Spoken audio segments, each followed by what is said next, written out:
Assalamualaikum warahmatullahi wabarakatuh. Baik, saya perwakilan dari kelompok 9 akan mempresentasikan dengan rekan saya yang berjudul Perencanaan Pajak pada Transfer Printing, di mana anggotanya terdapat ada Ayuni Lam Lestari, saya sendiri dengan NIM 2017 310650, dan ada yang kedua ada Febriani Dwi Jayanti dengan NIM 2017 310689. Yang ketiga ada Caroline Ikadiari dengan NIM 2017 310690, dan yang keempat ada Adele Jihan Fathotama dengan NIM 2017 310701, dan yang terakhir ada Aryani Fitri Azhari dengan NIM 2017 310803.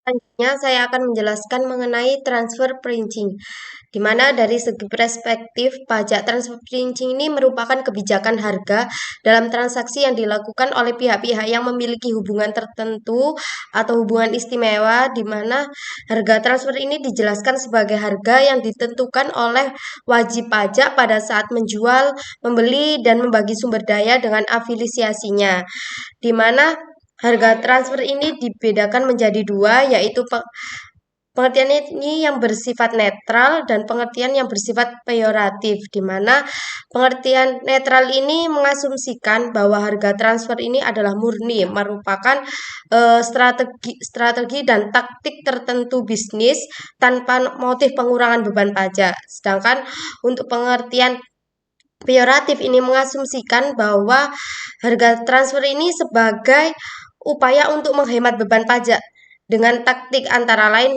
menggeser laba ke negara yang tarif pajaknya itu terlalu rendah. Yaitu cara manipulasi transfer printing, di mana cara yang digunakan yaitu dengan memperbesar biaya atau memperkecil penjualan melalui mekanisme harga transfer dengan tujuan mengurangi pembayaran pajak, sehingga manipulasi transfer printing ini terjadi dengan cara menetapkan harga transfer yang terjadi ya terlalu besar atau terlalu kecil dengan maksud untuk memperkecil jumlah pajak yang terutang, karena dengan memperkecil jumlah pajak yang terutang ini, keuntungan yang diterima oleh perusahaan multinasional akan semakin besar juga. Terima kasih atas kesempatannya. Nama saya Febriani Dwi Jayanti dengan NIM 2017 310689. Di sini saya akan melanjutkan presentasi dari rekan saya, yaitu ada contoh dalam melakukan transfer pricing. PTA dan PTB masing-masing memiliki saham sebesar 40% dan 20% pada X Ltd yang bertempatan kedudukan di negara Q. Saham X Ltd tersebut tidak diperdagangkan di bursa efek. Pada tahun 2009, PT X Ltd memperoleh laba setelah pajak sejumlah 1 miliar rupiah. Dalam hal demikian, Menteri Keuangan berwenang menetapkan saat diperolehnya dividen dan dasar perhitungannya. Yang selanjutnya yaitu transfer pricing dibagi menjadi dua, desentralisasi dan holding. Untuk desentralisasi yaitu umumnya diukur dengan menggunakan nilai produk atau baik berbentuk barang maupun jasa. Pada saat penyerahan barang atau jasa dari pusat laba ke pusat-pusat pertanggungjawaban lainnya dalam lingkungan perusahaan. Untuk yang holding adalah dapat dipakai oleh perusahaan multinasional untuk berinvestasi di Indonesia sebagai bagian dari forex direct investment.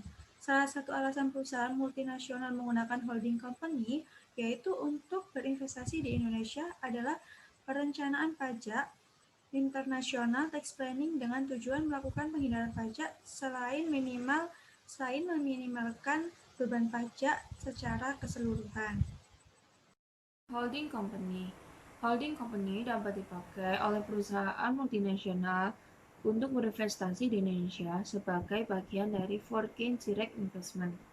Salah satu alasan perusahaan multinasional menggunakan holding company untuk berinvestasi di Indonesia adalah perencanaan pajak, yaitu international tax planning dengan tujuan melakukan penghindaran pajak selain meminimalkan beban pajak secara keseluruhan.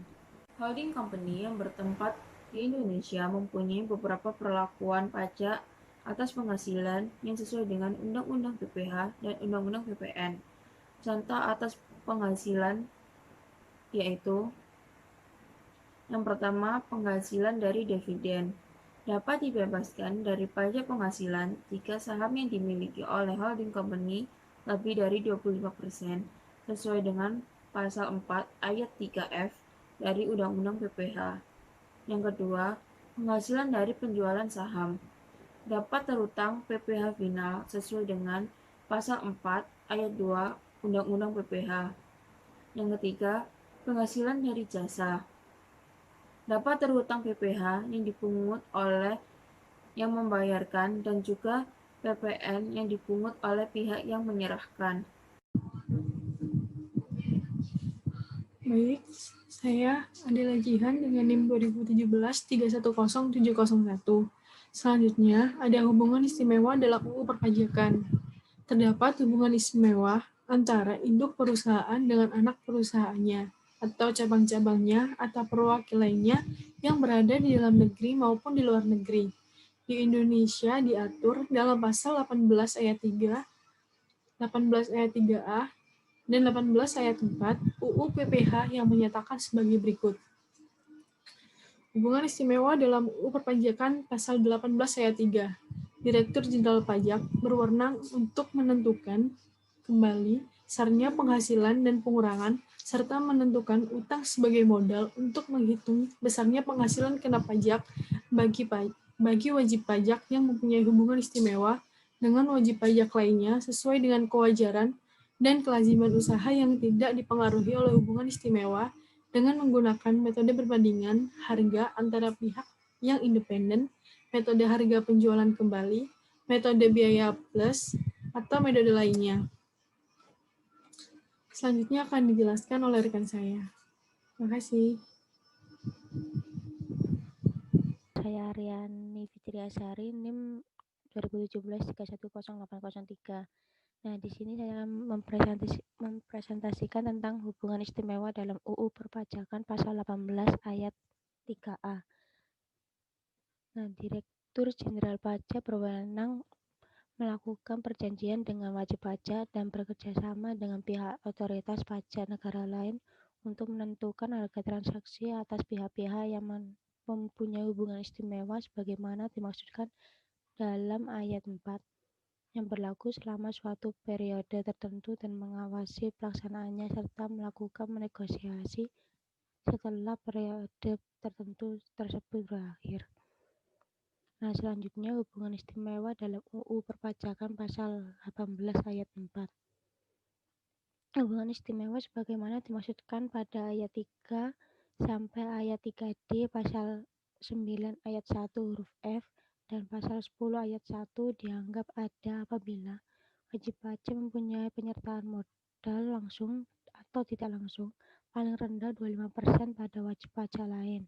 Hubungan antara wajib pajak dengan penyertaan paling rendah 25% pada dua bab wajib pajak atau lebih, atau hubungan di antara dua wajib pajak atau lebih yang disebut berakhir. Wajib pajak menguasai wajib pajak lainnya atau dua atau lebih wajib pajak berada di bawah penguasaan yang sama, baik langsung maupun tidak langsung. Nah, yang ketiga, terdapat hubungan keluarga baik saudara maupun semenda dalam garis keturunan lurus satu ke samping satu derajat.